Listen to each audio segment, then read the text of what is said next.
কিছুর মধ্যে আল্লাহ তাআলা হাবিব আমাদেরকে সবচেয়ে বড় দান করেছেন, স্বয়ং আল্লাহকেই দিয়েছেন। এজন্য আমরা বিদায় হজ বলি না, আমরা বিশেষ হজ বলি। প্রণবের কোনো বিদায় নাই। তো সে বিশেষ হজ, সেখানে প্রণবী উম্মতদেরকে কিয়ামত পর্যন্ত সব নির্দেশনা দান করলেন। এরপর মদিনাতুল মুনাওয়ারার দিকে রওনা হলেন। গাদিরে খুমে সেই এলাকায় যখন পৌঁছলেন, প্রণবী সবাইকে নির্দেশ দিলেন, তোমরা এখানে সবাই থামো। প্রণবীর সাথে 1,14,000 সাহাবী তখন ছিলেন। আমাদের পিতারা মাতারা সবাই মিলে 1,14,000 সাহাবী তখন প্রণবীর সাথে আছেন। প্রণবীর সাথে না থাকলে তো সাহাবী হয় না। সাহাবায়ে কেরামের মোট সংখ্যা 1,24,000।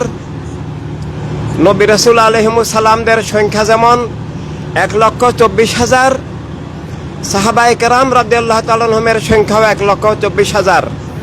এর আগে প্রায় 10,000 সাহাবায়ে কেরাম শাহাদাত বরণ করেন বা দুনিয়া থেকে জাহেরে তশরিফ নেন। তখন বাকি ছিলেন 1,14,000। সবাইকে সমবেত করে প্রণবী বললেন, এখানে আল্লাহ তাআলার পক্ষ থেকে আমার কাছে বিশেষ ওহী, আমার সব উম্মতের জন্য কিয়ামত পর্যন্ত ঈমান দ্বীন রক্ষার বিশেষ নির্দেশিকা এসেছে। তোমরা সবাই এখানে সমবেত হও, আমি এখানে তোমাদেরকে আল্লাহ তাআলার সেই নির্দেশ শোনাবো। আল্লাহ তাআলা সেখানে গাদির খুমে আয়াত শরীফ নাজিল করলেন, কোরআনুল কারীমের শেষ আয়াতের আগের আয়াত শরীফ। ইয়া আইয়ুহার রাসূলু সাল্লাল্লাহু আলাইহি সাল্লাম, হে আমার নূর, হে আমার মাহবুব, আপনাকে আমি রহমত স্বরূপ দুনিয়াতে আমার বান্দাদেরকে রক্ষার জন্য, আপনার উম্মতদেরকে রক্ষার জন্য, মানব মণ্ডলকে রক্ষার জন্য পাঠিয়েছি। আপনাকে আমি জাহেরিভাবে এখন সবার দৃষ্টির আড়ালে নিয়ে যাব। আপনি সব দান করেছেন, কলেমা, কোরআন, দ্বীন, খেলাফত, জীবন,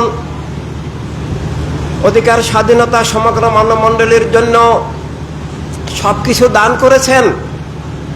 কিন্তু এই দানকে ছিনিয়ে নেওয়ার, ধ্বংস করার, এমনকি ইসলামের নামে মুনাফিকি তৈরি হবে, ভুয়া ইসলাম, ভুয়া আহলে সুন্নাত জামাত তৈরি হবে।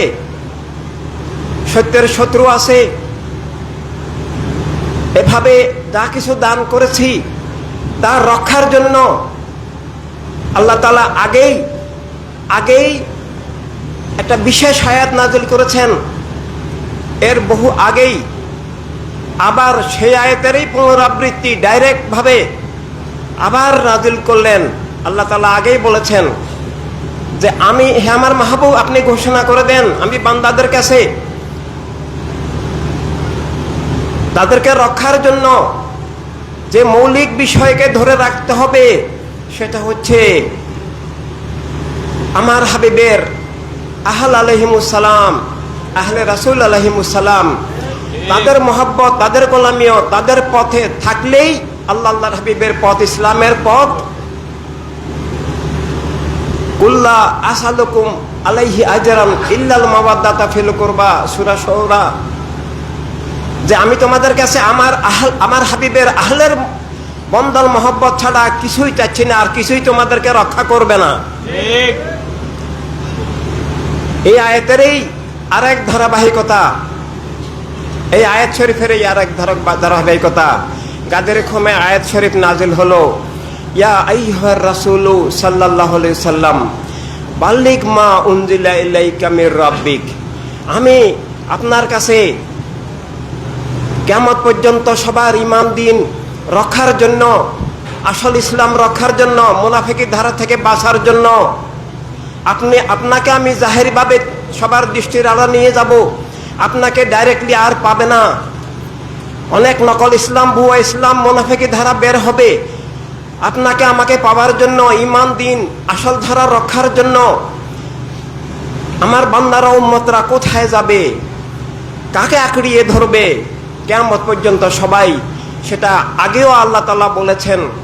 আল্লাহর হাবিব সাল্লাল্লাহু সাল্লাম আগেও ঘোষণা করেছেন, আমি তোমাদেরকে সব কিছু দিয়েছি, আমি তোমাদেরকে সব কিছুর ঊর্ধ্বে আল্লাহ তাআলার হাবিব আমাদেরকে সবচেয়ে বড় দান করেছেন কি? স্বয়ং আল্লাহকেই দিয়েছেন।